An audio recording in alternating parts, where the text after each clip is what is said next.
can start. Assalamu alaikum and welcome to our 48th webinar during the month of Ramadan at CIGA, the Center for Islam and Global Affairs at IZU, Istanbul Sabahattin Zaim University. We have a monthly webinar that we run at the center, keeping track of our global events and different developments around the world for our audiences. This week we're very excited to have a very esteemed colleague and member from Pakistan joining us for a seminar titled Pakistan Internal Turmoil and Geopolitical Challenges. The seminar will focus on the current events and also placing Pakistan in a wider academic context for our understanding. So I look forward to the discussion.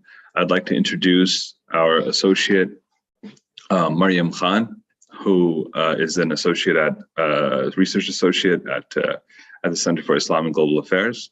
Maryam is also working on her PhD in political science. And Maryam, the floor is yours. Thank you so much, Ijaz. Ladies and gentlemen, I am going to introduce our speaker, Mr. Ijaz Hussain. Mr. Hussain did his master's in political science from Sweden. He obtained his PhD in political science from Germany. His postdoc in said field was from the University of California, USA. And his core research interests include civil-military relation, democracy and authoritarianism, foreign policy analysis, and global and political economy. He has also authored books like Military Agency Politics and the State in Pakistan. He co-authored Perspectives on Contemporary Politics in Pakistan, Governance, Development, and Environment. In addition to this, he contributed some peer-reviewed journals also, like Armed Forces and Society, Chinese Political Science Review, etc. Dr. Hussain was also visiting fellow at Fudan University in 2016. He's a DARD and Fulbright fellow. Moreover, he taught in several universities in Pakistan and internationally. So the floor is yours, Dr. Hussain. Thank you very much, Maryam, for this very, I would say, detailed introduction. There's no need for that, by the way. And Professor Sami and other colleagues for giving me this opportunity to share my thoughts on contemporary politics and foreign policy challenges that Pakistan is facing. I hope I'm audible, and I have prepared little, slides for this interactive session, and hopefully I will engage the audience more during the Q&A. I have actually divided this discussion in terms of internal turmoil. Underneath there are two variables, political and economic, and then in the second half would be focusing on the foreign policy challenges.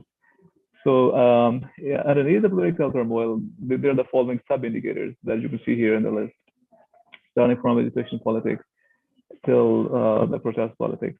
So let me explain all this very briefly for my audience.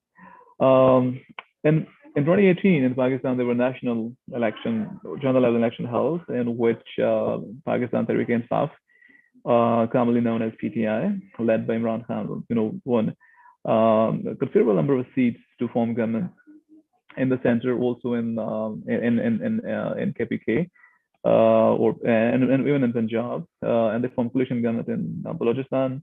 Nonetheless, in Sindh, which is one of the 4 provinces in Pakistan, another rival political party known as Pakistan People's Party, usually called PPP, was able to form government.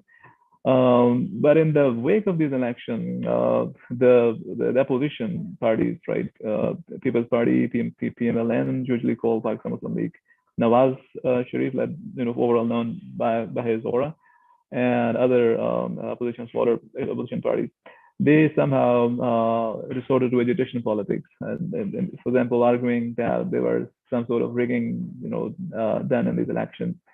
And they believe that somewhere Imran Khan or PTI government had some, sort of strategic help from the powers that be. But nonetheless, initially, they kept a low profile in terms of, protest politics. But in the following years, I would say especially by late 2019 or 2020, the opposition actually became much more serious in terms of getting organized, because on the one hand they were facing a lot of corruption-related charges launched by the PTI government on all key leaders from the key opposition parties, PMLN and People's Party in particular. And number two, they believe that they still have their following, especially in urban parts of the country. People's Party in particular believe that it has its following in interior states and also in urban areas. This is the party, by the way, which is ruling in that province consecutively for three times. And PMLN, Nawaz Sharif's party, they also believe they have their following in the urban areas, particularly in Punjab. So by early 2020, the opposition parties, they formed an alliance known as Pakistan Democratic Movement, usually called PDM. So that PDM actually provided them with a platform where, on the one hand, they were questioning, for example, the corruption charges levied on their leadership. On the other hand, highlighting corruptions done by the government, I would say the former government at the federal level, and also in provinces such as in Punjab and also in KP. Also, they raised questions on governance, right? For example, they argued that the chief minister in Punjab is a minnow, who is ineffective, is not running the province, properly. There are law and order issues, even in the urban areas. But anyway, these momentum on the part of the PDM actually got further consolidated by the end of 2020. And I believe last year, in 2021, they were able to, establish their political connection with those parties, opposition, usually to opposition to the PTI, but later on they joined the coalition government in the center. So, for example, in this image you can see here, to your right, that is the leader of Pakistan Jamaica Ulama Islam Party, and he was meeting MQM. That you see their logo in the backdrop, and trying to convince them that this is time that they need Dr. Ijaz, we're not able to see your presentation. Oh my goodness. Sorry. Let me. Yeah. Can you now? Yes. Now we can. All right. Yeah. Let me, for my audience. Could you go back to the fourth? Yeah. I would definitely. Yeah. Sorry for that. Anyway, these were the data that I was actually highlighting. That the opposition parties, PMLN, People's Party in particular, they got united in 2018, I would say, overall, gaining further ground in terms of popular support in 2020 and more so in 2021, and ultimately contacting smaller parties in Sindh, in Balochistan to get them on to their side, and ultimately form a kind of a very powerful coalition of opposition parties to challenge the PTI government led by Imran Khan, initially in the center and ultimately in the provinces. So this is data of April of last year at the national level. You can see here, for example, that the government comprised of smaller parties such as MQM, PMLQ, GDA, right, having not overall less, each not having more than 10 seats, but overall comprising 178, and the National Assembly comprising 342 members. The opposition, on the other hand, overall, lacked, for example, the magic number, which is 172, to form government in the center. But nonetheless, the PDM, led by these opposition parties, they were able to contact these key minnows otherwise, but electorally very, very significant parties such as MQM, BAP, GDA, and GWP in the last couple of weeks, and they were able to win over their supports electorally. And there were a lot of very interesting events which happened just 3 or 4 days ago, especially on the eve of 8th April and 9th April, where, for example, on the one hand, the opposition was overall vying for that they were able to get over this number, this magic number 172, and they would be able to force the prime minister to either resign from the office or face the no confidence movement or motion, as we call it. But nonetheless, the government was quite adamant that they're not going to resign, and they would face the position in the parliament. But overall, they also, I mean, the government, incumbent government, I would say at that time, was also on the street to gather popular support overall to project itself, as a party which is in charge of the country. But nonetheless, I would say essentially because of the political maneuvering of the PDM or the opposition alliance, they were able to win over some of the key allies of the government and got that number that you see here in the slide, 174. And on the eve of 9th April, and later on, the early, next day, because the session adjourned, at the dead of night and then resumed, I think early on, on 10th April, they were able to ousted the Pakistan Prime Minister through this successful no confidence motion. And as a result of that, as per Pakistani constitution, the leader of the opposition is usually the one who takes the oath of office. And in that case, is this guy who was the brother of Nawaz Sharif, the leader of Pakistan Muslim League, who actually is in exile in London, in UK. But somehow they were able, I would say, in the last couple of years, to re-establish their connection with a powerful establishment in this country, and somehow able to, initially get out of this country and somehow able to, in camera, I would say, or, develop some rapport so that they are back in the political game in the country. And we see the consequences that ultimately the establishment got neutralized in terms of not supporting the prime minister or his party. And we see there's a change in government at the federal level. But nonetheless, the former Prime Minister Imran Khan has his own calculation, his own aura. He is a very unique politician, kind of a cultist, one in my view and orientation. I mean, he believes that his personality overall is the one which is even, leading the party. In part, if for example, you minus Imran Khan, the party actually does not exist. So he believes that he has been ousted because of sort of maneuvering, done by the PDM, with, for example, some foreign element, which he initially did not disclose, but later on he pointed out as the U.S. Backing of the PDM or the opposition party. So he is now in the streets. This is the image of the PDM followers or fans as they gathered in Karachi. I believe just today or maybe in a couple of days he's going to have another session of street politics or protest politics in other cities in KP province.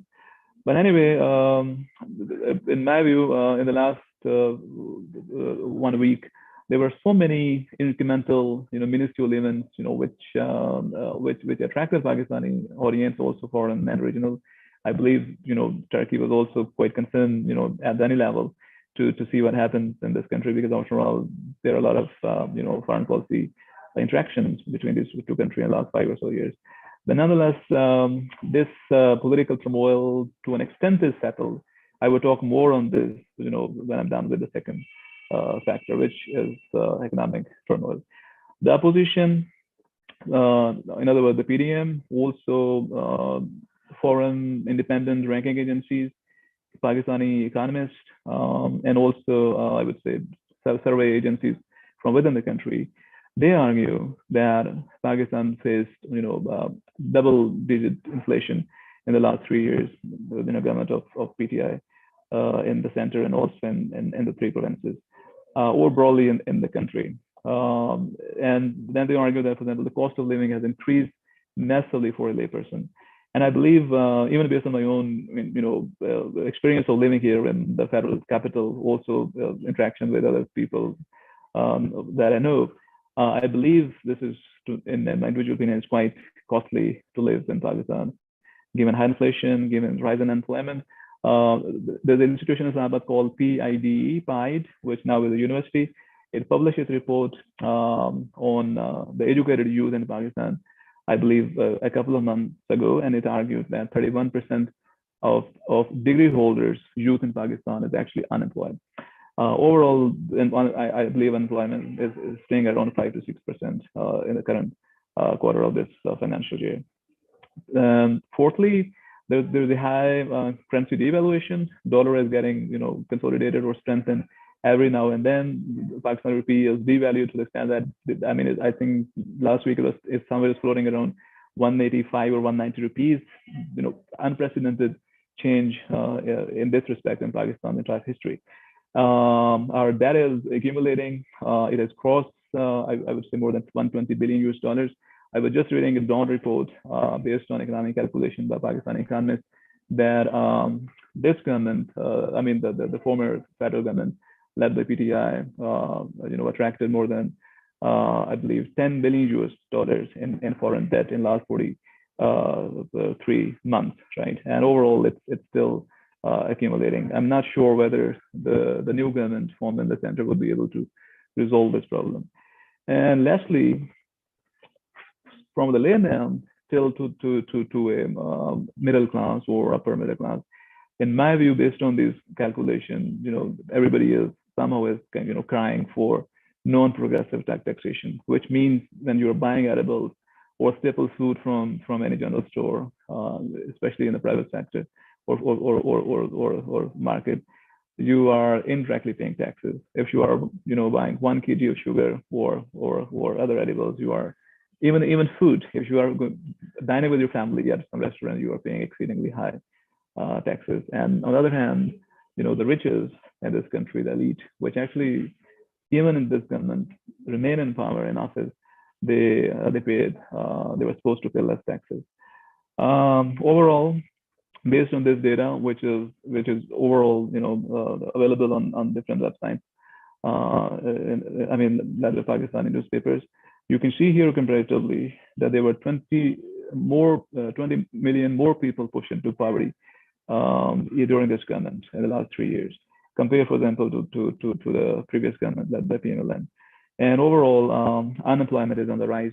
For example, in fiscal year 2018, the last year of the PMLN government, Nawaz Sharif government, overall unemployment stayed at, in terms of the size of the population, around 3.5 million head. But in the last year, in 2021, it stood at 5.5 million. I was struggling to find data for this year, but somehow, I need to confine with this. Similarly, if we take opinion of foreign experts or foreign rating agencies, they suggest, there are different, sources that, for example, in terms of economic management, along with, for example, the said variables, even corruption, right, at the perception level has increased massively during the Khan government in the country. For example, last year in 2021, Pakistan further slided down in this ranking, and it was stood at 140, out of, I believe, 180 countries in the world, right? And overall, we received less, I would say, points, which I believe is 28 in last year compared to 31 in the previous year. So overall, these were the factors which encourage the political opposition to form initially the Grand Alliance against the Imran Khan government in the center, and even win some of the allies from the ruling coalition, and ultimately stage the vote of no confidence, and they were successful on that count, right? Even if we rely to somehow measure the performance of the government on public service, right? This is one of the popular survey agency in the country called Gallup Pakistan, and it also argued that inflation was quite higher, right, in the last 3 years. For example, this is the data of the last year, almost end of 2021, with 30% people they were arguing that there was higher inflation, and the government need to do something meaningful to get it, for example, to less than 5 or 6%. Similarly, this is very interesting data. A data published, I believe, one day before the no confidence motion was launched by the opposition. It is of 8th April 2022, and it argued. Overall, you can read for yourself at the bottom, at the top of this, that 54% of the Pakistani. Would you maximize the picture, please? You magnify, all right? Yeah. Yeah. Yeah, yeah. Can you read it now? It reads 54%. Yeah, I can see it. Yeah, 54% Pakistanis they responded that the government overall, for example, is not performing, accordingly to reduce, for example, unemployment in the country, right? So, for example, those who argue that the employment stood at, in worse conditions or in worse scenarios, their number is around 31%, and those who believe that it was getting much worse overall stood at 23%. Overall, in total, is around 54%. Just one day before the PDM, the opposition launched or filed the no confidence motion against the government. So, I mean, based on these data, what I can argue is that the Pakistan, as a country, as a state, and as a society, it remained in kind of chaotic conditions politically and economically speaking, right? Where, for example, the majority of the people, we are around 200 million people, if I'm correct, right? And half of the population, and broader calculation, is living below the poverty line in terms of $1.90 a day, right? And on all these data overall, provided food for in terms of them making their calculation to the PDM to convince other parties from the government and ultimately be successful in terms of ousting the prime minister. And now moving on to the foreign policy challenges, very briefly, I would argue that the former prime minister Imran Khan, he acted a bit differently compared, for example, to our earlier politicians, especially Nawaz Sharif or Yusuf Gilani or any other before these politicians in political office. I mean, Imran acted a bit differently. For example, very early on in his government at the center, one of his economic advisors, he shared his opinion in a British newspaper, which was quite critical of China's Belt and Road Initiative, right? Carrying implications for China-Pakistan economic corridor as well as general level Pakistan-China relationship. And that was kind of a ripple in bilateral relationship, because overall, in my view, Pakistan enjoyed very cordial ties with China since mid-1960s. And these sort of ripples or ruptures later on kind of healed by the visit of Pakistan military leadership to China by the end of 2018 and even in 2019. Similarly, with respect to the USA, as a country, bilaterally, the relations were non-cordial. We engage the US tactically, with Afghanistan, where the US was planning to withdraw. And in a Pakistani foreign policy calculation, they really wanted the US actually to leave this country after, for example, of 20 years, so sort of horrific engagement, which ultimately amounted to humanitarian crisis in the post-Aggressive period. With regard to Russia, which is a very interesting country, because that is a country which actually came into our public limelight for the last month or so, where Pakistan Prime Minister visited this country on the eve of Russia to invade neighboring Ukraine, and that caused foreign policy concerns between, on the one hand, between Russia and Pakistan, and on the other hand, between China and Pakistan and US and Pakistan. And it is this context which is quite crucial to understand the political turmoil currently in Pakistan, because Imran Khan, when he faced the no confidence motion by the PDM, he ultimately presented this argument, or rather evidence, which still is to be cross-checked, by the way, through judicial commissions or other sort of arrangements. He argued that his government actually has been conspired by the PDM in cahoots with the US administration or Biden administration, because of his visit to Russia, I believe a month or so ago, on the eve of, for example, Russia is planning to invade Ukraine. So in other words, Pakistan-US relationship, as of now, they are ruptured. Not just because of Pakistan engagement with Afghanistan in a manner which actually was antithetical to American interests, or because we had different calculations with Afghanistan, but nonetheless, this recent data is quite important to understand the future directions of Pakistan-US ties. Yeah. And with India, I believe overall it's stalemate. It's quite interesting. I have one set of evidence which initially, was projected by the government that Pakistan is willing to trade with India. I mean, Imran Khan himself said so this in the media. But after a week or so, he somehow took a kind of a U-turn, which he's quite famous for. And later on, he argued that, well, we are sort of enemies. We are rival countries, and it's not fruitful to engage India in trade relations. Within OIC, Pakistan is, I would say, for past many decades, Pakistan is trying to play a lead role, of course, in collaboration diplomatically with key countries, right, such as Saudi Arabia, Turkey, or even Malaysia, right.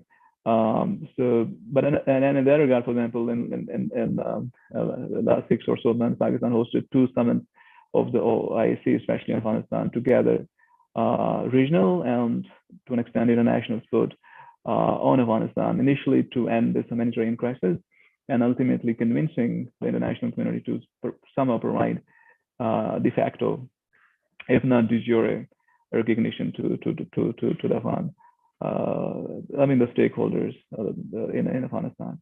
So overall, there are challenges which the country is facing. So in other words, in my view, the new government formed in the center, it has work cut out for itself, and it needs to move very cautiously. So in other words, in my final, I would say, section of this discussion, what I can argue is that internally, in terms, for example, of mitigating domestic, political, or economic challenges, this government needs, for example, to strengthen itself, not only in the center, but also somehow, kind of get into power in the larger province of the country. I mean, the Punjab, where already there was a no confidence motion launched by the opposition, right? Still, political turmoil is going on at the provincial level. But my hunch is that since the opposition led dispensation is in office in the center, and somehow it's not facing any challenge, I would say, in political terms, by ground-left PTI, nor even from the forces or the powers that be. So it is quite likely that this new arrangement would be able to consolidate its political office or power in the key provinces as well. If this happens, then Pakistan would be, in my view, would be on the track to incrementally realize political and, to an extent, economic stability. But economic stability is hard to come by, because in the next couple of months, we are heading towards a new budget, and that's a crucial time since everybody is facing, the price hike, high inflation, unemployment, all those variables. And if this government, the newly arranged one in the center, somehow is not delivering, or what we call providing relief to common person, probably this arrangement will be in trouble, and maybe they would call for fresh election in the immediate wake of the budget. But if somehow they're able to provide some sort of economic relief to the masses, they may linger on to stay in power till they complete the tenure and then go for election. But ultimately, my understanding is that since they are already united in terms of having the number in the parliament, and they're united, for example, to tackle the PTI challenge, and not letting PTI kind of demolish this government, for example, in the next couple of months or weeks, I believe this unanimity is going to last, and in that way, Pakistan will be on the track to realize political and economic stability. On the foreign policy front, I definitely see that the Sharifs, in particular, Imran Zardari, who is a key guy within this coalition government in the center, they have very, I would say, warm relations at the personal or party level with the leadership or authorities in China. So in other words, Pakistan-China economic corridor on the one hand, and overall Pakistan-China bilateral relations are going to get further, I would say, consolidated in the foreseeable futures. And I don't expect any sort of ruptures, or in some, for example, of sort of irritating policy pronouncements, which were done by advisors of the previous government. I don't see this happening under this kind of dispensation. Similarly, the Sharifs, they have, in particular, they have established sort of, commercial and other ties with entrepreneurs in the Middle East, especially in the Gulf countries, also in the USA and European Union. So I see that Pakistan probably is going to improve its tactical relationship with the USA. And we have evidences, regarded in the last couple of days as well, where, for example, the American authorities or their foreign office people, they are quite, I've seen kind of dynamic to appreciate the change. If not the change, I mean, the new guy in the office. But I'm definitely not linking this with what Imran Khan called, quote unquote, conspiracy against his government, right? I don't see any, empirically speaking, any conspiracy against that government. Similarly with Russia, let me provide you my own opinion on Pakistan-Russia ties. Russia remained in the Cold War period quite closer ally or supporter of India, which is Pakistan's top rival. But given India and Russia engaged relationship, even in the post-Cold War period, nonetheless, there was a realization within the Pakistani foreign policy community that we need to engage Russia as well for a number of reasons. One of them is to diplomatically counter India. Number two is also to get military hardware so that we can modernize our forces accordingly. Because Pakistan in the 1990s and to an extent in early 2000s somehow tilted more towards Chinese military hardware, and somehow it's an effort to diversify this with a little bit reliant on Russia. So in other words, despite, for example, what happened during Imran Khan visit over there in Russia, and overall then causing sort of ripples between Pakistan and US ties, I see that our bilateral relations are technically going to warm up, if not improve significantly in the foreseeable future. As far as Afghanistan is concerned, Pakistani government, the previous one and also the current one, I believe they're taking a principal stance, which is to, number one, focus that they got to be inclusive setup in that country, right? Which means that along with the Taliban and other stakeholders, as per their stakes in the society, if not economy, they are to be given share in power as well. But more importantly, the Pakistani government or the Pakistan state actually is focusing that they got to be, the recognition of the key stakeholder, which is the Taliban, so that overall this country gets a semblance of peace and security. Overall, not, for example, providing space for other, foreign or regional actors, including non-state ones. And lastly, as I already hinted at, even I would say this is remain overall a strategic goal within Pakistani foreign policy calculations to be a lead country within the Muslim world. So within the OIC, Pakistan, especially with Afghanistan, and of course on Kashmir and other, even other issues that the Muslim world is facing, is supposed to play a very important or perhaps engaged role with other key stakeholders within the OIC bloc.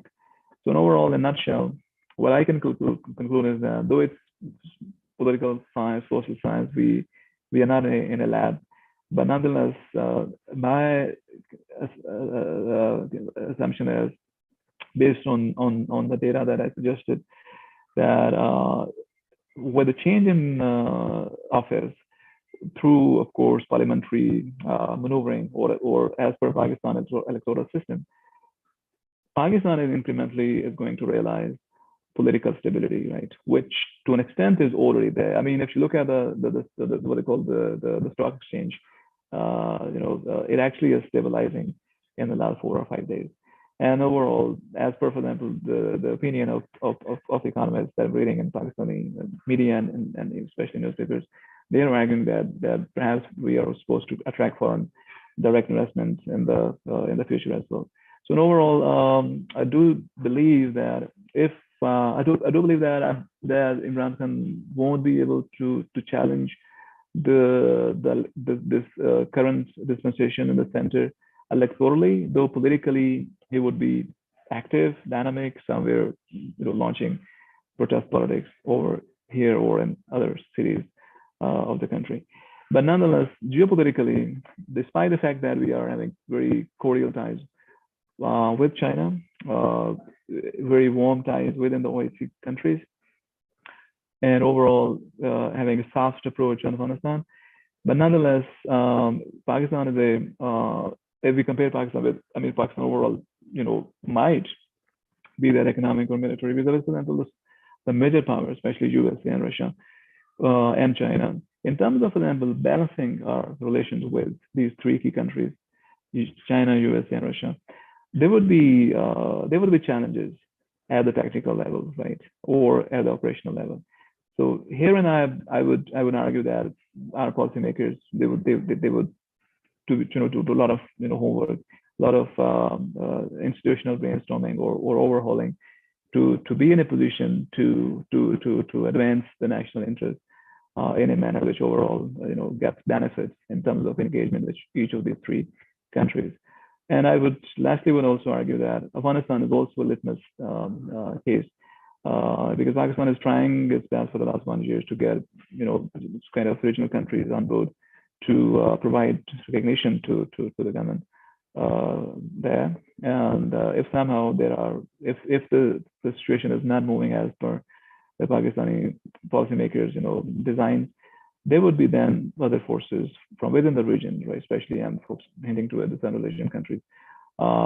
They may be in alliance with India, would like to disturb the Pakistani chessboard, geopolitically speaking, at the regional level. So with this, I welcome, questions from you and from the audience.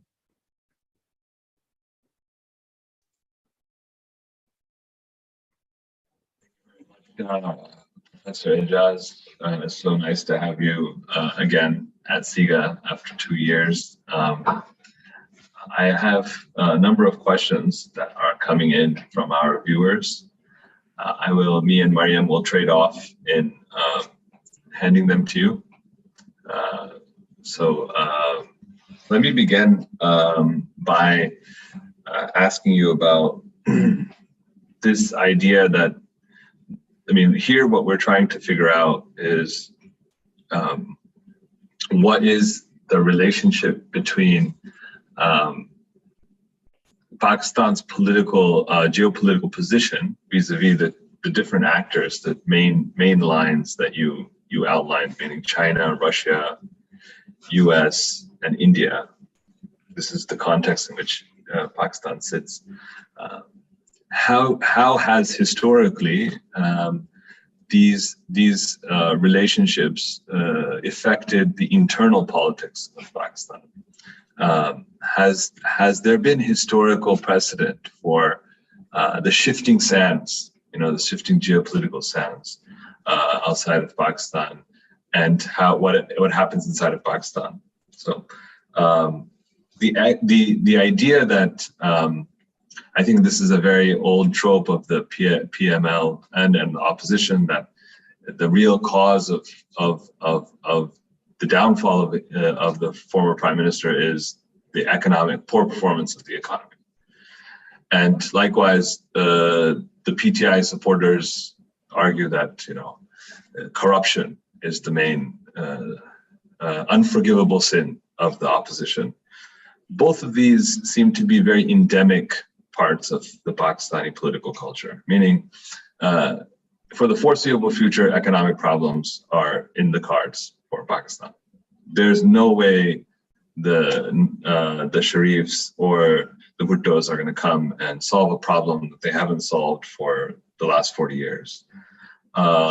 Also, I see that for the foreseeable future, there will be corruption in Pakistan. It's not like this is a problem that will all of a sudden disappear, nor does it disappear, even in more developed countries. So when we take these endemic problems as the causes for downfall, how are we supposed to understand this? It seems as though both sides, PTI and the opposition, just seem to be talking about things that don't seem to be real causes, because these are kind of permanent challenges that every government, subsequent and future, will be dealing with constantly over and over again.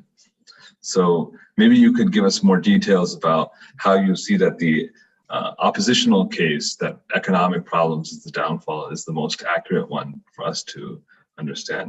And second, because of your expertise, I actually wanted to ask you, what is the Army's role in all of this? I mean, it seems as though the Army is trying to present itself as a neutral actor, but a lot of us who follow Pakistan know that there's no such thing as a neutral actor.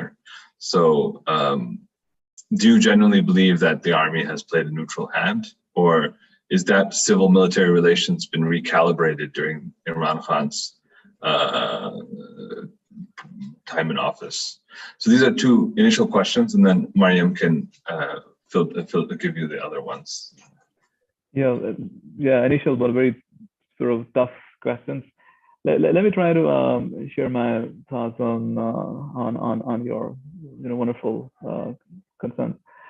See, I did my PhD in Pakistani civil-military relationship, and I also look at this foreign factors. To what extent, for example, big powers such as USA, or well, we had a bad time with Russia, so only in the colder period of the USA. To what extent USA actually intervened in Pakistan domestic politics? But see, perceptively, if you read, for example, scholarship, which is in minority in the 1960s, mostly a socialist, communist one, they argue that in all military interventions or political changes in the country, the U.S. remain a major factor, right? But empirically speaking, let me cite you two examples. For example, there was a military government established on account of the military coup in July 1977, right? But at that time, Pakistan, on account of this undemocratic action done by, for example, the all like in 1977 till 1979, so during this 2 years period, the Jimmy Carter administration actually, put kind of sanctions on Pakistan, right? They were very bad ties if you look at the data from both sides, which is declassified by the American itself. So in other words, as a country, we aligned with the USA in 1980s in Afghanistan due to calculations, right? Pakistan had its own, objectives regionally, speaking, and USA's own motives. Second case that I can highlight is Operation Musharraf military takeover in October 1999, right? And then the 9/11 happened, as in September 2001. So there are again 2 to 3 years. So within these 3 years, Pakistan continued to face American sanctions, especially nuclear ones. There were bad profile in American media of Pakistani military dictatorship. And President Clinton visited South Asia in those times. And I can remember, I was a youngster then, he stayed in India for 3 days and only 3 hours in Pakistan, and didn't like to shake hands with Musharraf. So in other words, in my view, the political change that happened or happens in Pakistan, be that a military intervention or be that a vote of no confidence, the one that we witnessed, just a week ago, in my view, is essentially is domestically oriented, right? Domestically oriented, linked with, here I would say domestically, the opposition may invoke, for example, economic factors, right? The poor economic performance of the government in office. Overall, for example, kind of appealing to the masses that see this government actually could not deliver you. So the economic factors, even at regional level, in terms, for example, of increasing oil prices, regionally, right? It has intuitive sort of value to shape popular perception on the government of the day within Pakistan, but not in terms of actually pushing the politician and get them out of office, rapidly. So in other words, I actually, since I'm trained as a political scientist, and of course I'm just citing empirical data, I would like to see if there is any verifiable empirical data which suggests that there is a foreign hand or American or Chinese hand or Saudi or other hands in terms of policy shift or political shift in Pakistan. Now, coming to your second important question, the role of the military. see this country is a post-colonial country, right? And usually, if you look at, for example, data such as Feiner, a British political scientist, S.C. Feiner, he wrote a book in early 1960s called The Man on Horseback. So there are 100,000 of coups which occurred in the 19th century and in the 20th century, especially in the Cold War period. So Pakistan, in my view, is not an exception, right? It's not a justification. I'm just providing you comparative understanding that a lot of post-colonial countries, they face military intervention directly. So Pakistan is a country which, out of its 75 years of history, was directly ruled by military, dictators for around 30 or so years. But nonetheless, there are periods such as 1970s or 1990s or post-Musharraf 2008 onward, where, for example, there were civilian government formed. And civilian government in the 1990s, for example, Benazir Bhutto faced a no confidence motion in 89, and then Shaukat Aziz for prime minister during the Musharraf period, and then third time the former prime minister Imran Khan. So they face these kind of electoral and political challenges, but they are domestically maneuvered by their rivals, right? Because after all, they are political parties, they are leaders, and they have their own stakes, right? I think not some, many of these are industrialists, right? They have their economic stakes within the country as well. And they, of course, project the bad performance of the government to the masses and get their support. So in other words, in the current context, the military, I believe, because we need to get more hardcore data, I believe it stayed neutral. Not neutral in terms of not, for example, supporting the Khan government, right? Because in popular perception, if that had been the case, for example, if the government, the former prime minister, former government in the center had the support of the establishment, it could have stayed in power. It could have, for example, avoided the fate it actually met. In other words, though it's hard to measure neutrality, right? But we have sort of different sort of indicators. Let me provide you one of the indicators. There's a popular perception of this country that MQM or smaller minnows political parties, right, in Sindh and Balochistan, they actually, or even in Punjab, I mean, here I can cite MQM, PMLQ, right, a smaller party in Punjab.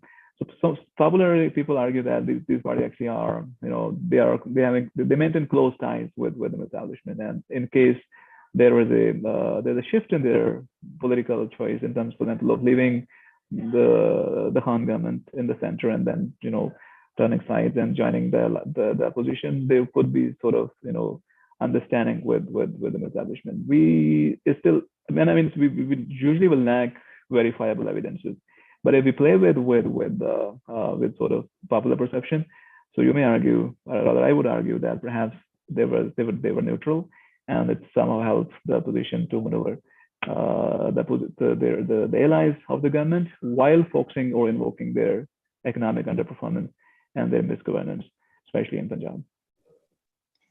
Thank you so much, Dr. Hussain. It was really an enlightening session. We also have Mr. Tanvir, who is basically a CIGA associate, and because he's sitting in Pakistan, we would also like to listen from him. But before that, I have a question for you.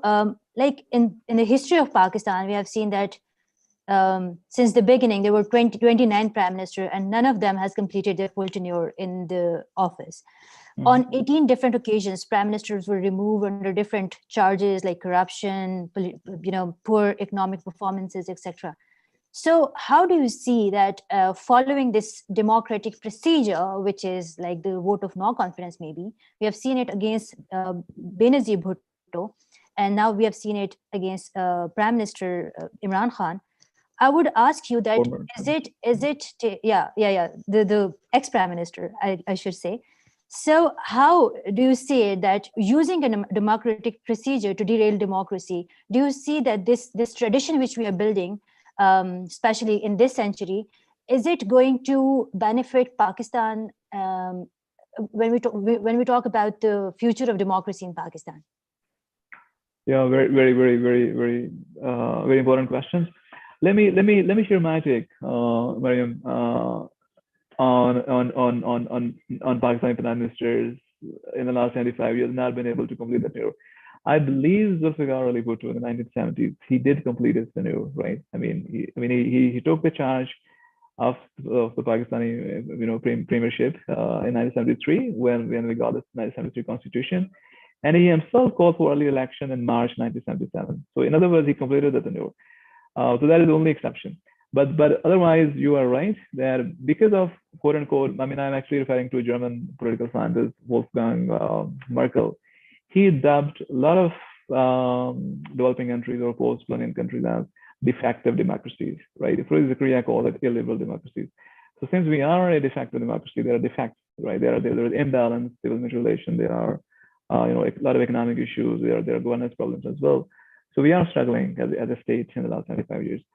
But nonetheless, we experimented. I mean, not by design. I mean, when I say we experimented, I mean, as a country, we experimented this hybrid regime, which I actually call dual. I published a chapter in the book that you cited in my introduction. I actually called it duality. So we had a duality as a type of governance relation in the last 3 years. So the currently, since it's just 1 week, old government in the center, so we need to see whether this is going to be further a newer case or to what they call 2.0, or second version of this dual arrangement, or is it going to be a bit different? We got to see it. It's a very tough question to address here. I mean, now, but what I can argue is that given the economic problem that we are grappling with, and given foreign policy challenges, and given in particular the increasing role of social media within Pakistani politics and society, I believe the military leadership could have learned their lesson as well, in terms of allowing the political forces to go as per the electoral design under the constitution. So in other words, my hunch is that in the foreseeable future, probably there would be incremental shift away from this hybrid model in terms of developing a kind of a cordial sort of a ties between the military establishment and the civilian rulers. But this is my initial sort of kind of thinking. I need to get more data, let's say at least minimum 6 months or so, to actually to argue whether we are getting the second version of the hybrid regime or the dual regime, or it's going to be kind of a newer pattern or model within Pakistani civil relations. One last question, and then we will move to Taymor Tanvir. So you mentioned that there is no role of military in the current political turmoil. You call the military establishment neutral, and then you also mentioned that there was no foreign intervention in this whole procedure. So, having said that, can we develop from all these sort of comments that Pakistani government or the civil leadership in Pakistan is now independent of military, we can say military and foreign pressure? Can we believe that in the future we will see the same independent policies coming from the current government, which is sitting now? No, not necessarily. Critically speaking, I actually am agency theorist. I would argue that, I mean, we have a principal agent arrangement as a kind of a game matrix in Pakistani politics. So the military since 1977 stays on as a principal force, right, principal actor. So which means that they are having a dominant or edge in foreign policy domain, in defense affairs, in terms, for example, of weapons procurement and military modernization. And also to an extent, at least, especially during, this happened actually as a new variable under the Khan government in the last 3 years, in terms of their increasing role within the economic policy as well. So I believe if we talk about, sort of democratic pattern of PMR, as is the case in the USA or European countries, this is not going to happen in Pakistan in the foreseeable future. When I say foreseeable future, in the next 5 to 10 to 15 years, I don't see this is happening like that. But nonetheless, politically, in the political domain, for example, in terms of electioneering, in terms of political calculation, in terms, for example, of somehow getting the political input of the political forces be that opposition or the government. I believe in the political domain, if things move differently in the foreseeable future, next couple of years, probably the politician or the parliamentarians would be realizing political autonomy in the foreseeable future, but not in other domains that I highlighted, because the principle actually is very much structurally and institutionally embedded within the Pakistani state and society. So it's not that easy actually to reverse those structures. I would like, thanks so much. Mr. Taymor Tanvir is joining us on the call. Taymor, would you like to jump in and provide your comments on the current situation? Thank you so much, OS, for giving me this opportunity. Actually, I really liked Dr. Hussain's presentation, but I think he maneuvered it very carefully, and the academic portion was too much. But what I have observed during previous 2 to 3 weeks while moving around the streets in red zone and observing all the political developments that were happening rapidly.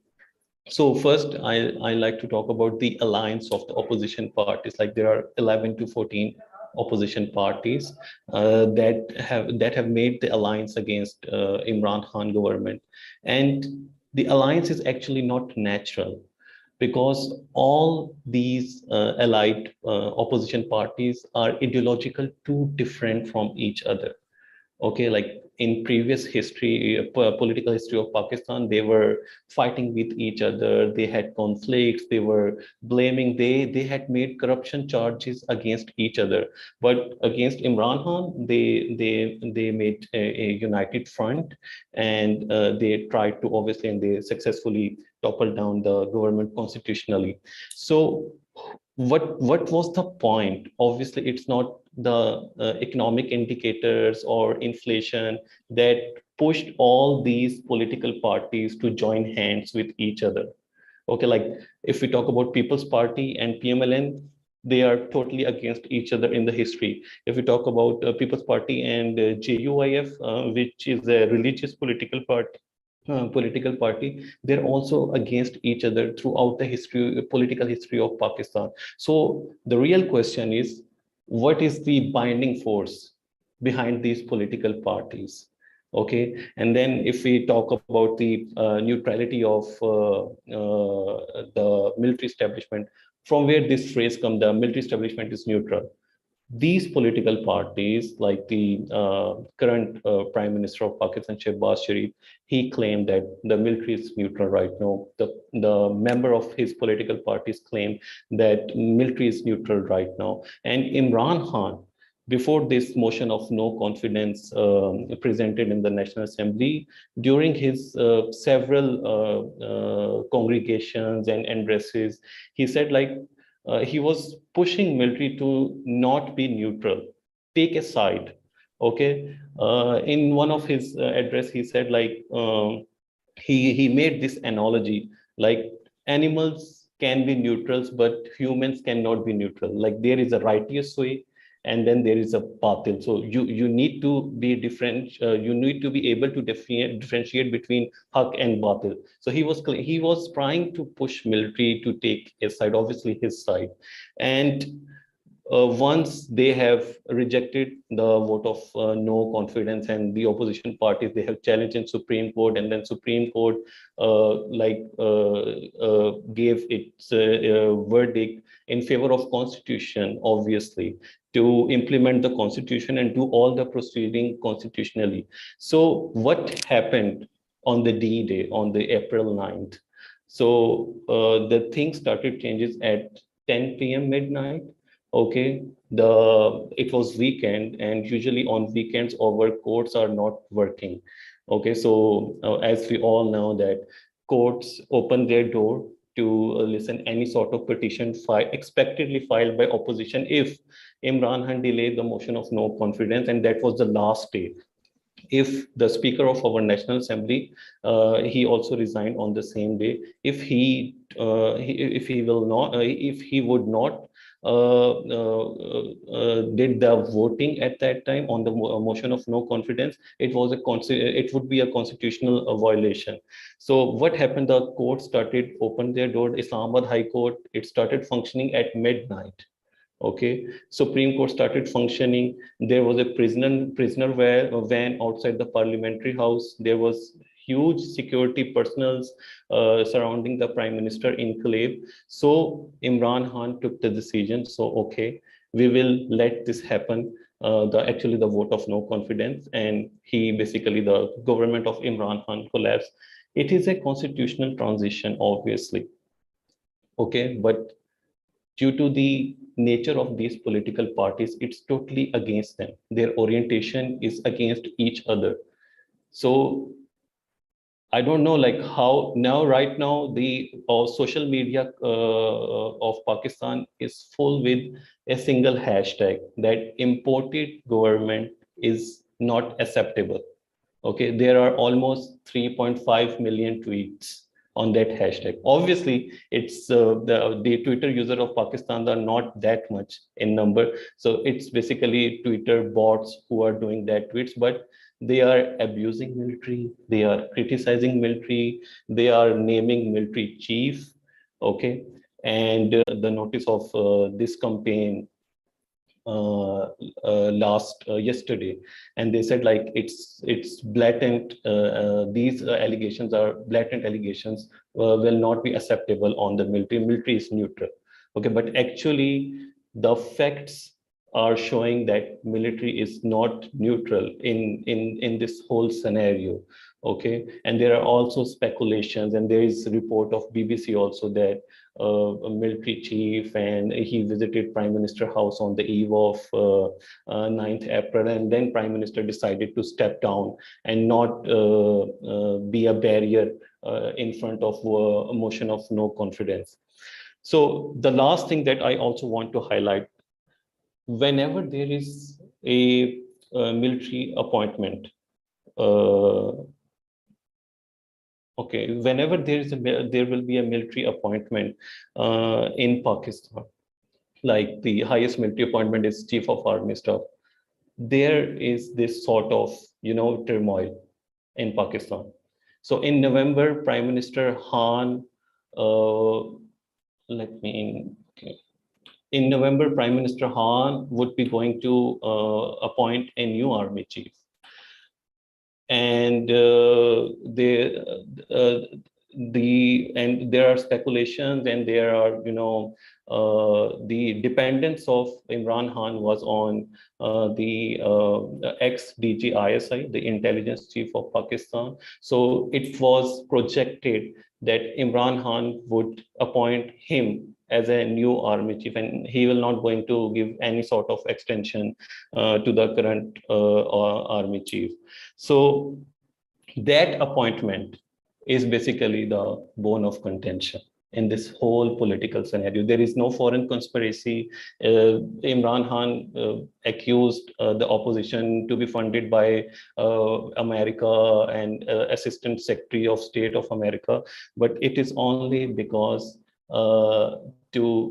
to get a narrative for the public consumption and to prepare himself for the next election. But whether he would be able to be successful in the next election or not, it's a question right now, because right now the establishment is not in favor of Imran Khan, neither it's neutral.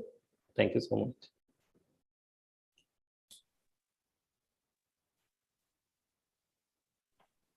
Thank you very much, Taymor. Dr. Ijaz, would you like to respond to this, the claim that the army maybe is playing more active role than it may seem on the outset? Or do you feel like the evidence as it stands basically says that the army has decided to be neutral? Yeah, Taymor made very interesting insights. Empirically, I would slightly disagree, because I've also observed Pakistani social media. Let me make a couple of comments here. Number one, I, for example, on WhatsApp and social media, receive, for example, circular, sort of a letter on behalf of the Islamabad High Court Chief Justice, right? That as per the routine, the court remains open 24 hours. And if, for example, there was a contingency or sort of a situation on the part of any governmental institution or any citizen of the country, they can file their petition to the nominated junior judicial officials, right? In other words, I don't believe. I mean, I need to have verifiable evidences whether the Chief Justice of the Supreme Court and the High Court himself took the car, or he was driven over there and they opened the door, right? I don't believe this happened. Number two, there were a lot of sort of uproar on social media that the Army Chief and the DGS, the current one, went to the PM house in helicopter and they landed there, right? This is also untrue. Number one, based on my sources, there's no such confirmation. And number two, this never happened in Pakistan history at any case, especially when there were direct military intervention. Because since the military, as they already argued, is a principal force, it's a powerful actor, it doesn't require its chiefs to go there in person to dislodge a weak sort of a politician or prime minister. In this case, if, for example, some official, if they went to communicate, for example, kind of signals to the prime minister that the opposition actually is having higher number, more than 174 votes, and let the process to be completed constitutionally, but they would be junior officials. And I don't believe the kind of a tussle happened between prime minister or he actually faced sort of kind of a torture, as some people argue. This is not the case. But nonetheless, what I mean by neutrality is, let me further simplify what I mean by neutrality, is that the military establishment remains neutral in terms of not supporting the former prime minister, right? And number two, remain neutral in terms of not staging the hard coup, the military coup, in terms of toppling the government, dismissing the cabinet, dissolving the parliament, and abrogating the constitution, right? So there are two indicators under this neutrality. But what I'm not much clear is that whether the current government in the center is going to have a full sort of embracement or support by the military establishment. And in the traditional sense, this is the data that actually I'm not having empirical evidence, right? But what I can logically argue is that because the former prime minister lost the strategic support of the powerful actor, these political forces, they had one common interest, actually, Taymor, and that was to oust the prime minister, because he had launched corruption cases against all of those political parties and their heads, and they actually united them. And my view is that they will stay united till the next election, right? They will fight elections, contest elections whenever they happen, but till then they're going to go with their policy. In other words,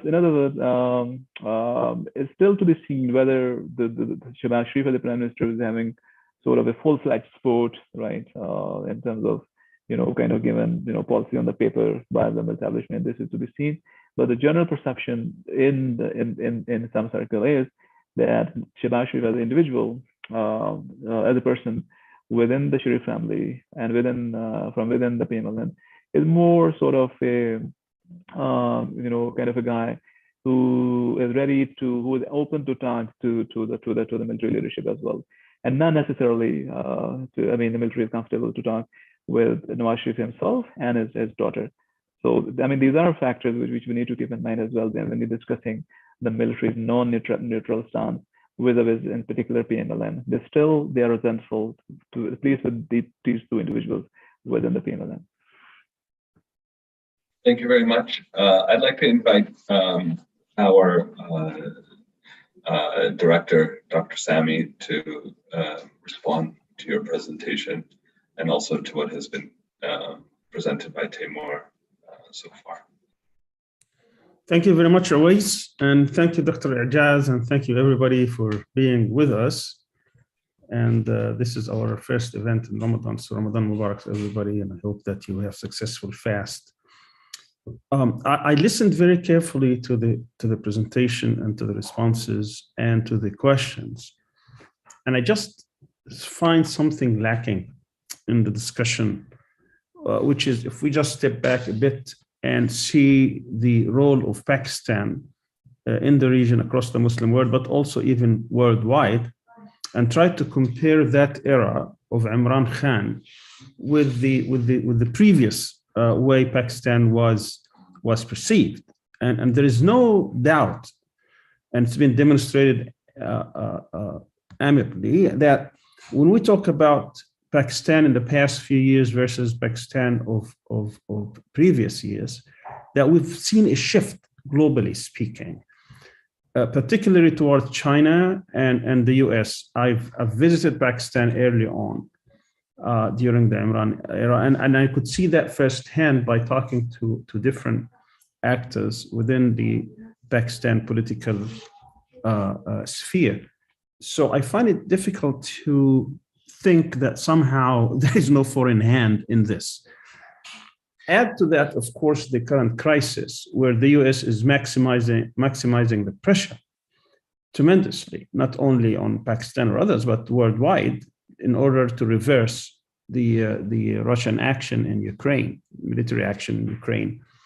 So to argue that somehow that this is a pure domestic internal struggle in which there were some economic factors and corruption factors and some political realignment that really ended with this crisis, I find that very difficult to believe, particularly looking back at US behavior throughout its history. The US is never away from any action, any political action, where it impacts its political posture, its political stance, its geopolitical objectives, and so on and so forth. For Imran Khan to be the first leader to meet Putin is a grave sin, I believe, in the book of the US and other Western leaders. Not only did he not condemn the invasion, but also he's trying to exploit it in a way that will enhance Russia's position, whether economically or otherwise. So that is very difficult. It's not a convincing argument. Obviously, you do need, but you don't need to do a lot of research to get into this. And to think that the US somehow has a hands-off policy when it comes to internal turmoils in different countries also does not, the US has a lot of history in trying to intervene in changing political governments, whether to stabilize them so that they stay because they are in the US interest, or whether to try to topple them. And also Taymor's point about these political strange alliances, when we talk about the particular so-called opposition, if we talk about corruption, they invented corruption. I mean, talk about the different court cases that they have to face, their history. I mean, this is not something even that I need to demonstrate or need to prove. The fact that these political actors are corrupt to the hilt. The only reason they got together usually is because of very short-term political end, but most likely there are foreign actors. To have people switch from your own party to vote against you really speaks of intervention where you have corruption and bribery and all kinds of things. Certainly, you're not going to have the check that went, or the bank transfer that went from one account to another. But certainly we can read between the lines, particularly with regional actors and how they despised what Imran Khan was doing, whether it is because of his regional realignment with Turkey, Malaysia, and others, how he was extorted so that he wouldn't go to Malaysia a couple of years ago, how he is talking about issues, regardless whether he is a doer or not, but his rhetoric is not in line of the regional posture towards these issues, highlighting Kashmir and making a big issue out of it, highlighting Palestine and making a big issue out of it, highlighting Islamophobia and making a big issue out of it. All these cases are totally against the discourse that has been laid out in the OIC and other places. And add to that also whether he is, again, powerful enough to make real changes in the civil-military relations or not. But he's certainly been trying to do that. And that, of course, is not to the liking of the power establishment within Pakistan.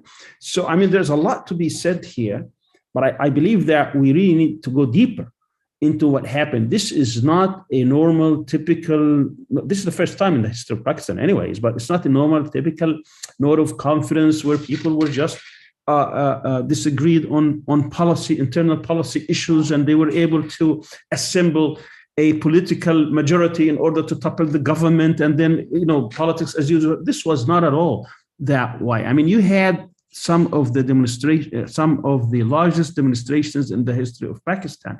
This is going to have a lasting impact on the internal stability in Pakistan, I believe. Now, of course, you can always have false prophets, but that's not the point. I'm not trying to defend or trying to make. It's not about related to Imran Khan himself. It's more about the policies that he was trying to espouse or he was trying to promote. And I believe that he earned many enemies, particularly from the West, particularly from the conservative, pro-Western, pro-American regional actors. And I think he has been trying to move an inch away Pakistan from its traditional role as being a pro-American and also pro-Saudi Arabia, and trying to do the functional roles that were assigned to it at one point or another. Whether he understood that, whether he was prepared to face that, that's a different question.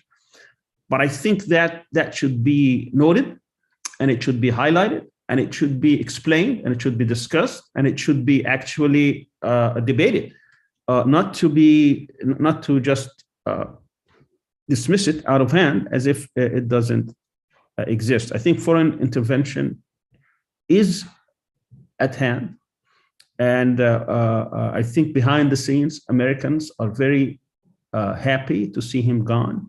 I think they were not comfortable at all with his period, with his rhetoric. It's true that economic factors always play a role, but in any developing country, in any poor countries, that's always something to be exploited. And we can always go back and look at every single change in any country and find economic conditions, economic indicators, economic reasons for which you can actually get enough people to make noises. But also, I find hypocrisy within the opposition movements, because they are certainly tied to many foreign interests, and to deny that is the case also is just not believable. Again, going back to US coups, I think you indicated in your presentation that there is ample history. You talked about Iran back in 1953, and of course, countries became more sophisticated. They don't have to do military coups now. Military coup would be the last resort. So what you have to do is to go through many ways by which you change governments, you change perceptions, you manipulate the populations. And then if all that fails, then you go to a military coup. The fact about the observation you made about Zia ul-Haq in 1977 and Jimmy Carter, let me just point out that Jimmy Carter had a policy, but that doesn't necessarily mean that the CIA was in agreement with his policies and following his directions. I mean, we know now for a fact that he wasn't even fed much the right information about what's happening in Iran and other places, and that you had different power centers within the Pentagon, within the White House, within the intelligence. Of course, what happened 50 years ago is different from what could be happening today. Nevertheless, you do have American interest, and you do have American policies, and you do have clandestine positions that may not be the public positions. And I can also note many instances by which the US would say something about Turkey in public, but doing something completely clandestinely against Turkey.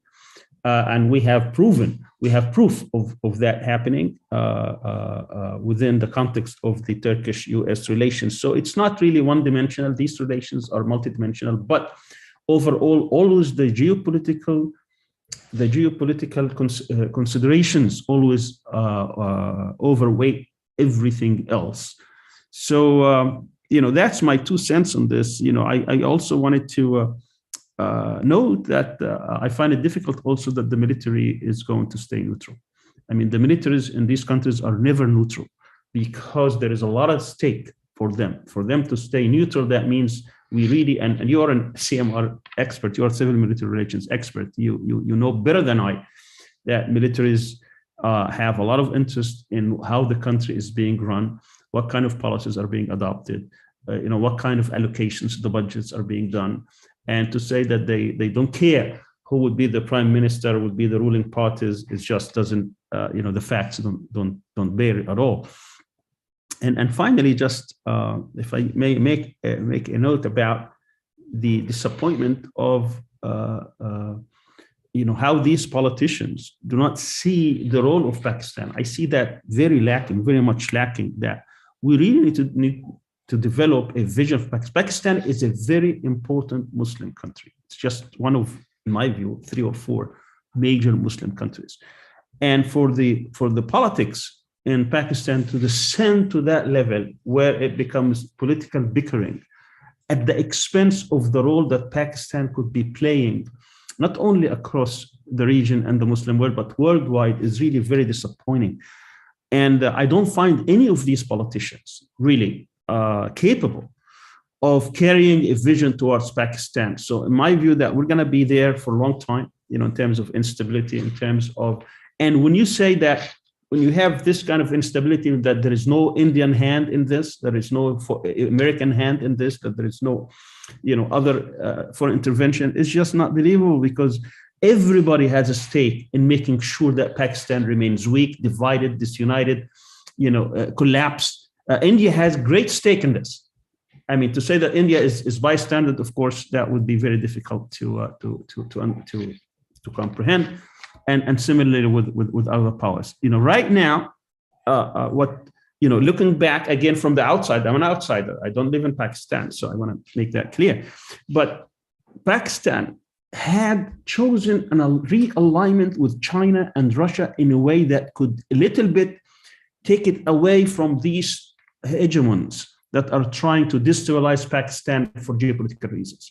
That by itself is a major reason why he had to go. Now, the tactics of how he had to go could be played out differently, because the same thing they did with Morsi in Egypt. They try 1, 2, 3, 4, 5 different tactics, don't work until they get to the combination where one of them must work. And the coup was the last one. They tried all kinds of different maneuvers or all kinds of tactics to get rid of Morsi. All of them failed, and that was just in a course of a year. It wasn't even 3 or 4 years like Imran Khan had. This was in a course of a year. And then when everything else failed, then they mobilized this fake opposition, and then they tried to get finally the army to take over, and it was full-fledged military coup. And I think Pakistan would have probably, if that didn't succeed, we probably would have reached at one point that level. So to say that this is all internally done is very difficult to believe. Thank you. Can you please respond to Dr. Sami's comments, and then we have some other question and answers. So I know that he had a lengthy comment, but if you could be as brief and poignant as possible. I mean, it's very worthy assertions and comments. Let me very respectfully make some comments, right? With some empirical and some logical.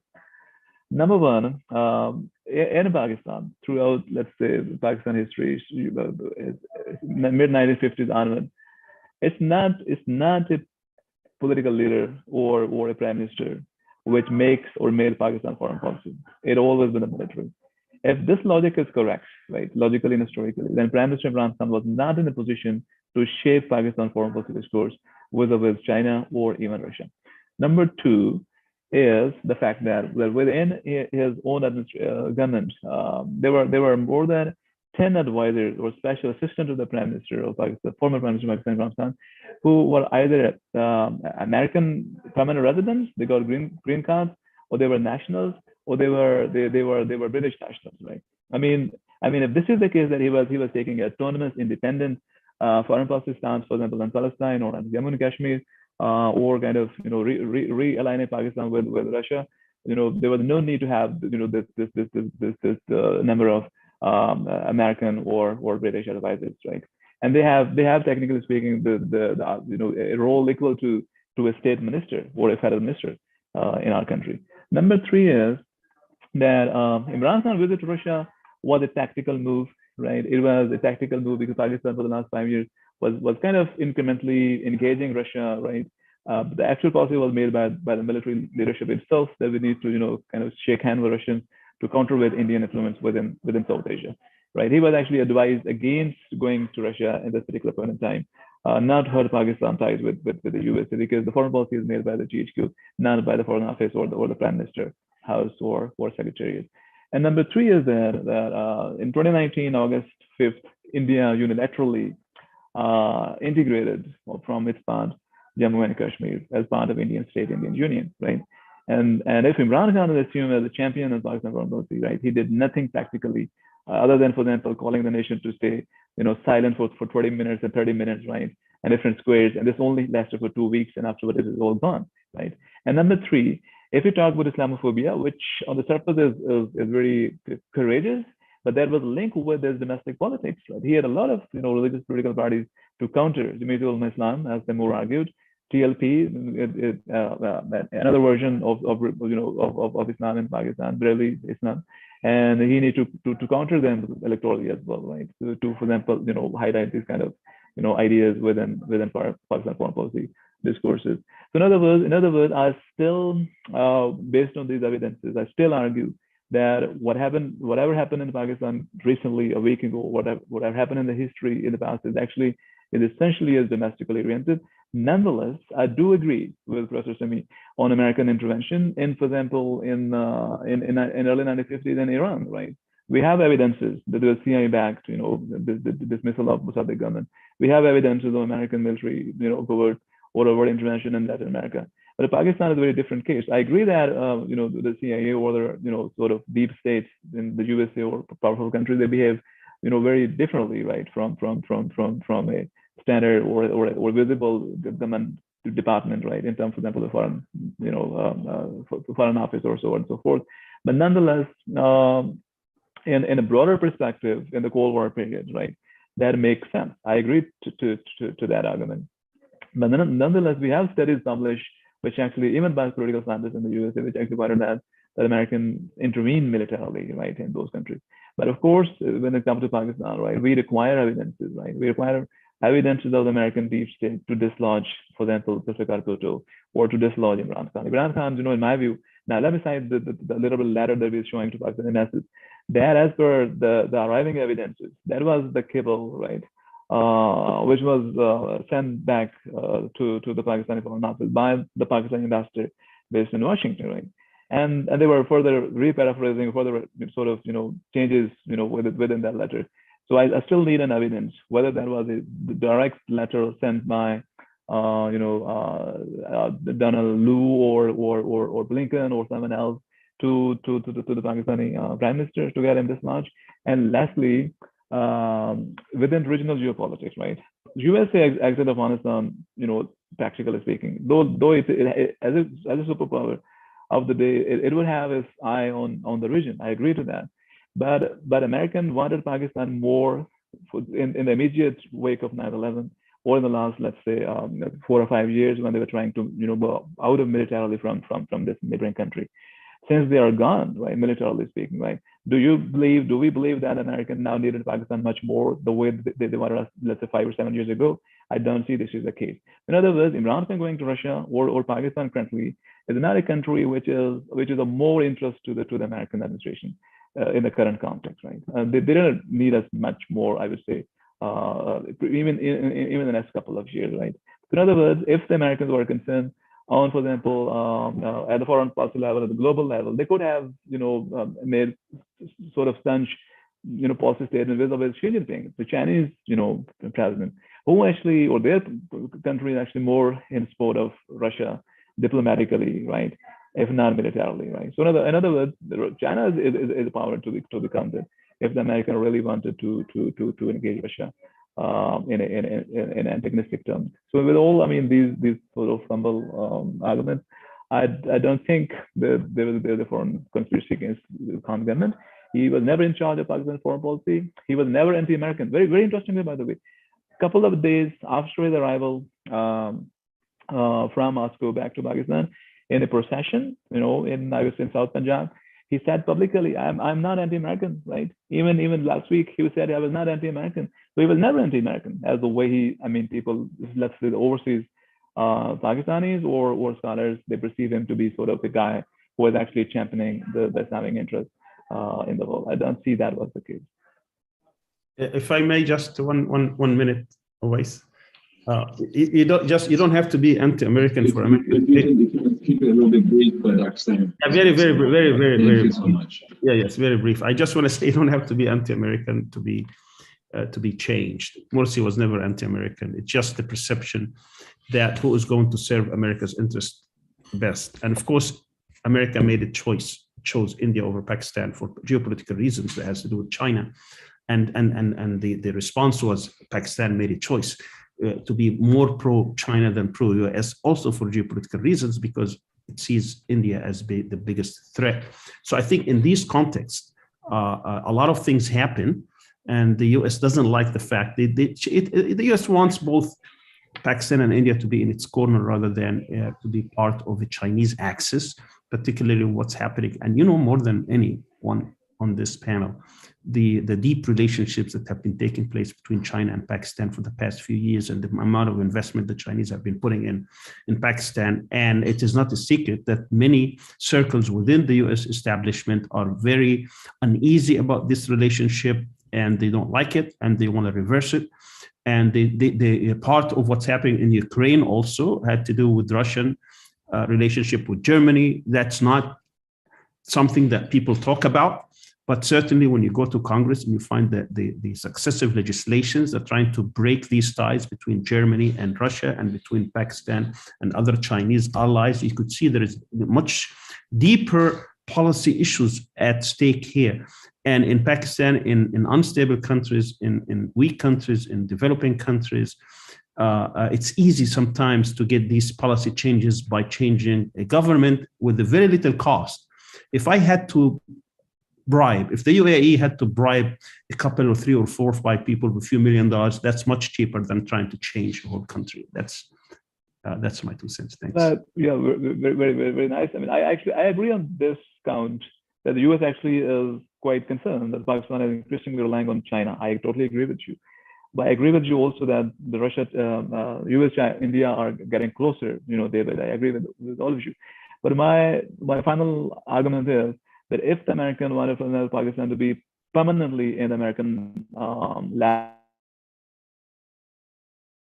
or the American fold, then they were supposed to, or they are supposed to, for them in the future, to pressurize the Pakistani military leadership rather than a prime minister who is nowhere powerful in our country. So in other words, I mean, I'm kind of agreeing, kind of logistically here, not strategically with you. Thank you. For your response. I want to before I give the floor to one of our associates here at CIGA who specializes on South Asia, I wanted to ask a very quick question about patron-client relationships. So I'm getting into the nitty-gritty of party politics in Pakistan. So what we know that, for instance, Maulana Fazlur Rahman's party is based on his patronage of a certain kind of segment of Pakistani society. We know PPP's kind of, power base. We know of, Noon League's power base. Is there any qualitative difference between the traditional patron-client relationships that we see amongst factionalism in a country like Pakistan and Imran Khan's base and his democratic support? I don't know if my question was clear. Yeah, it's no, your question is quite clear. It's a very good question.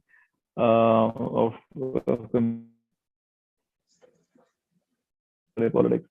See, the alignments at the level of units, in terms of constituency politics, with, for example, Jemaat Islam or People's Party and PMLN, they are as you described. They are still intact largely. The PDI-led Iran can actually try to make inroads into, for example, the urban middle class, right, and to an extent the upper classes, or kind of a social system. I actually don't buy this, but for the sake of understanding, yeah. So in other words, the constituency that Iran has developed or is developing is actually kind of those 3 or 4 categories that you mentioned, and getting those out in his fold, right? For example, largely it's the urban middle class, and around, I would say, 5 to 10% is the upper class, and somewhere I would say numerically 5 to 10% is the working classes, be they religious or be they otherwise.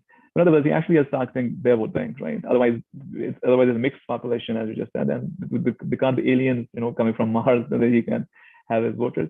They are these 3 segments of the population is actually targeting very smartly for the last many years, but more so in the last 3 or 4 years when he was in government, and he's actually doing the same right now. Yeah, but I do believe that despite his tactics, politically or symbolically speaking, despite his being in office, even using government machinery, he hasn't been significantly able to kind of make cracks within the constituencies of the mentioned oppositional parties. This is the reason that they were there. They get united and they got the opportunity to be in some sort of understanding with the military establishment, and ultimately highlight these political and economic factors and get the guy out from the office. Thank you so much. Dr. Ijaz, I'd like to introduce Riaz Al-Khaliq, who is a PhD student at IZU and also is a senior reporter at Anadolu Agency here in Turkey. He covers South Asia, and also his research interests fall in line with South Asian politics, particularly Kashmir, Pakistan, and India. Riaz, your question.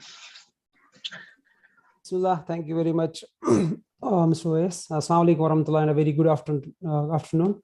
Well, it is not a question, and here I am participating as a non-resident research associate at CIGA. It's a comment, if you allow me, because the presentation I saw from Dr. Ijaz was early morning yesterday, more specifically, watched a press conference by Pakistan's possibly future finance minister, Mr. Miftah Ismail. I could see, parallels. Basically, it was similar. I could see it was made on the basis of on the points that the future finance minister of Pakistan yesterday put before the public. Well, coming back, Dr. Ijaz, I'm not responding to anything, but as a Kashmiri, I'll start with Kashmir. After the so-called war on terror, when military dictator Musharraf was ruling Pakistan, regarding Kashmir, what Pakistan did is that its historic stand has been Kashmiris be given the right to self-determination, but Musharraf abandoned it and chose to offer India the so-called 4-point formula, which is the joint control of the disputed region. That is the first. Then came the PPP-led federal government led by Zardari, and he's popular as Mr. 10% in Pakistan for the alleged corruption cases against the Zardaris. And they almost abandoned Kashmir in its relation with India. Then followed the regime of Sharifs, and it is public that Mr. Nawaz hosted Mr. Modi at his Lahore home, and he refused to meet the resistance leadership when he visited India, the All Parties Hurriyat Conference leadership. These are the 3 regimes since 2000, early 2000, until 2018. I may remind Dr. Ijaz all these things. And when India re-annexed Kashmir on August 5, 2019, what Imran Khan did is that he said nobody is helping us because India is a big market, because India is an ally of US, because India is a linchpin of US against China's rise. So nobody is listening to us. So what he did is, responding to Dr. Ijaz, that he just came out and held 2-minute rallies, walks. What he did is he brought Kashmir back to public memory of Pakistanis, the first and the most important constituency of Kashmir cause anywhere. That is it. I leave it there. Second point, for me, when I see as a student of current affairs, not as a political science student, what is the major challenge why Imran Khan was removed internally? The biggest thing in past 3.5 years, what Imran Khan did is he laid his hands on the constituency, which was very dear to the establishment of Pakistan, and said, nobody dares to touch it because it is us. We are the patriots of the country. We are not just the soldiers guarding the physical borders of the country, but we are the guardians of the ideological boundaries of the country. Imran Khan took those things from them and said, I want a Pakistan based on the values on which what Iqbal thought of, on the basis on which Qaid-e-Azam Ali Muhammad Jinnah thought of, and laid the foundation of Pakistan and Islamic welfare Pakistan. This is the biggest thing that he took from the military establishment, which over the years, because of the corruption and because of the weakness in the civilian or the political sphere of Pakistan, that this constituency had transferred completely to the establishment, specifically the military of Pakistan. Imran Khan laid hands on that. That's the biggest thing that he did in past 3 years. And under his regime, it is for the first time where we could see a nationalistic narrative coming out and from the mouth of Prime Minister himself. That's the first one. Second thing is that with regard to India, what he did is there has been now a lot of cry internationally, not much, but it is picking up, linking the current ruling regime in India to fascism, to Nazis. Who did it? It was former Prime Minister Imran Khan. The third thing is, internally, what he did is, it is for the first time what we are seeing any civilian ruler emphasizing on the role of state, taking responsibility of the citizens of the country. How? At the peak of pandemic, I can give you the economic data as shared by, I have also, it is available public.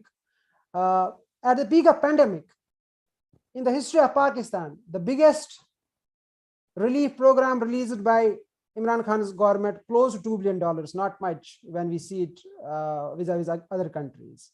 They launched an ESAS program, giving direct cash benefits to the citizens who even do not have the bank accounts when businesses were shut because of COVID. And when 2 years after the COVID, it is World Health Organization praising the economist, praising Pakistan's COVID strategy, that you navigated COVID very well despite having very weak health structure. Leaving that aside, when he demits the office last week, it is for the first time in the history of Pakistan that the state coffers of Pakistan have $20 billion in the kitty, $11 billion in foreign reserves, $6 billion with State Bank of Pakistan, and $2.5 billion, $3 billion have been paid to China in loans that are coming back. That is one. That's third. Fourth thing, now these are the things that he was doing inside, and with this Islamic welfare, pushing forward the Islamic welfare concept, focus on human security. He ate the vote share of his opponents. Just go back to Khyber Pakhtunkhwa and see the latest elections held for local urban bodies. He swept the elections. That is it. That's the third. Now coming out of the foreign plot to remove him, as Professor Sami very well explained it. Let me just add what also added to Prime Minister Khan's removal. In Pakistan, Prime Minister Imran Khan, the statements that were coming from his office or from the ministers, we would always listen that the military and the civilian leadership are on the same page. And very recently, and thanks to Taymor, thank you for giving the context why it happened. Thank you, Taymor, for that. For me, they were right. Although it ruptured and Imran Khan is no more the prime minister, despite the fact that it was under the patronage of the establishment that he rose to power, they were on the same page on the fact that Imran Khan is not anti-America. He is not. But he said the interest of Pakistan is paramount. It will supersede any other interest. So he did not get a call from America. American officials visited, but he did not give audience to them. Those officials, you go by the ISPR press releases, they would meet military chief. For me, they had divided the work. You take care of Uncle Sam, that's America. I take care of rest of the world. Second thing, that he did not attend, Pakistan did not attend the so-called democracy summit. More than 100 nations were participating. Pakistan did not.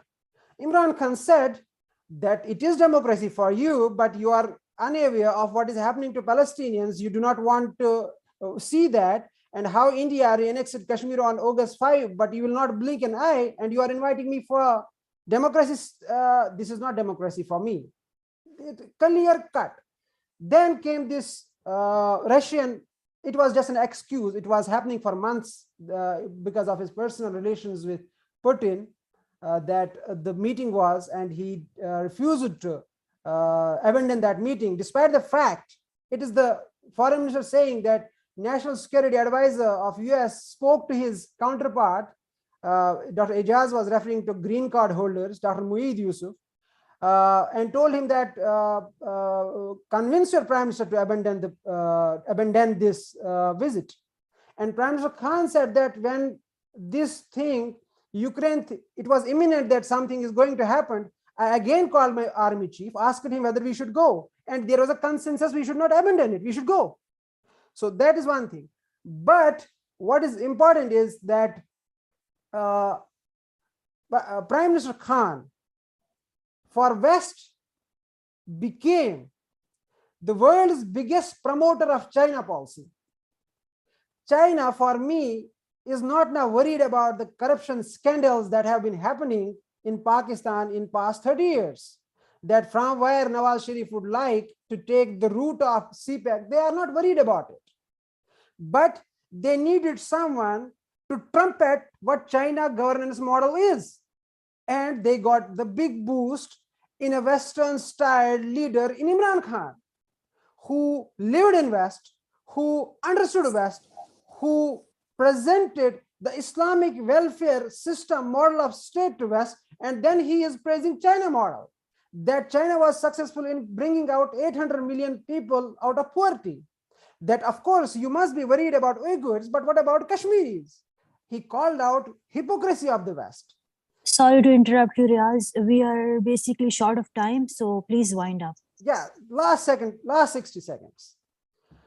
For me, the biggest thing, if we go by the latest interview, recently there was this Islamabad security dialogue. It was first established as Islamabad dialogue, then they changed it as Islamabad security dialogue, not in the traditional sense of it, with human security at the core of it. Prime Minister Khan inaugurated it on day one. And he referred to letter, and I am surprised that Dr. Ijaz said that I don't have evidence. When Pakistan's top security forum, National Security Committee, held a meeting on it, they discarded the letter. They issued protest demarches to US Embassy in Islamabad and one in Washington to State Department. And then he says, I don't have the evidence. That was so. Prime Minister Khan referred to it and said that Pakistan has been threatened. And the wording of that communication, it is not a letter, it is a diplomatic exchange. There was a meeting between Pakistani ambassador and this Dolan Lu, who is Assistant US Secretary of State. So only Imran Khan is, the problem is only Imran Khan, no one else in Pakistan. Imran Khan, minus Imran Khan, you are forgiven for all of your past mistakes. Imran Khan says there that we have been threatened, but we are a Gayur Qawm, we are a brave Qawm, we will not succumb. The next day, the military chief comes Imran Khan, on day one, when he inaugurated, he was standing on the dais as his protocol. Next day, the military chief, General Bajwa, comes, he sits and delivers the lecture. And he says the strong military that we have is built by US. We have deep, historic, deep-seated relations with US. Our equipment is US. And then he had regrets that you have stopped giving us the equipment. We've tried to buy attack helicopters from Turkey, and Washington stopped it because the engines were of US origin, etc., etc. So there was the complete, while the prime minister has taken a neutral stance on Russia's invasion of Ukraine, General Bajwa condemns it and says we cannot condone it. There is a complete rupture. Where the problem lies? Problem lies that you are trying to navigate your foreign policy independent of Uncle Sam. But given today's statement by Pentagon, just now Dawn is one of the popular newspapers there. Pentagon expects to continue very healthy relationship with Pakistan military. They have been, it has been a very... Yes, we're coming to a close. Yeah. We need to give Dr. Can I briefly respond to Thank you very much. Thank you very much. Yeah. And so I stopped. See, it's a different, I mean, it actually is the different lenses that we are applying. Let me respond empirically. Number one, and these are questions that I'm raising with all this. We know each other, we are friends, but we are having different, size of data. If Prime Minister Imran Khan was in charge of Pakistan foreign policy or Pakistan defense ties or relations, why didn't he take a military action in Jammu and Kashmir when India unilaterally, integrated Jammu and Kashmir with the Indian state, right? Why, for example, this kind of diplomatic hula and so forth and so on. Number two, the SAS program, right, which actually was the previously basic income support program launched by the People's Party government. He kind of revamped that, and with American money, the money, the capital for a SAS program came from the World Bank, right? You can check the data online. Number three, talk about the letter. Number one, Demarche, and in my view, I have my own sources. The Pakistani top military leadership led by General Bajwa, they were not in favor of Prime Minister to go actually for that cabinet committee on national security. He was not in favor of that. Imran Khan actually kind of, feeling that he is empowered, he is the prime minister, or he is very popular, he went himself and then created all this mess over there. And number three, they were not in favor of him going to Russia situationally, given the fact that Putin, government is already planning to wage attack in Ukraine. And number four, if Imran Khan was that much popular, right, with the military establishment, as you said, they were same page, why that page got ruptured? And number two, if he was so much, anti-American, right, why he has so much, the bailout package from IMF, right, 2.5 billion, I believe, in the last two years, why money from World Bank for a SAS program, why this entire dozen and so members from US and Britain in his team, right? And ultimately himself saying categorically in any, past session that he was not anti-American. I believe in a nutshell, he actually tried to, let me provide you the reason he actually got fired. It's not the American reason. It is a Pakistani owned reason. He actually tried to intervene in the military's internal, mechanism in terms of transfers and promotions, and very importantly, in terms of kind of taking charge of Pakistan foreign policy, which is not determined by the Prime Minister office. That was the main reason for his getting out of the office. Mariam, can I say something? If you allow me just 30 seconds. Just 30 seconds. We are, thank you, Riaz. We are basically running out of time, and this was a very fruitful debate from both of the sides, and this is an unending, debate. And I think this is the beauty of democracy. But at the end of the day, we are basically looking forward that the allegation which the ex-opposition posed on the ex-government, and how they are going to meet those challenges now when they're seated in the government.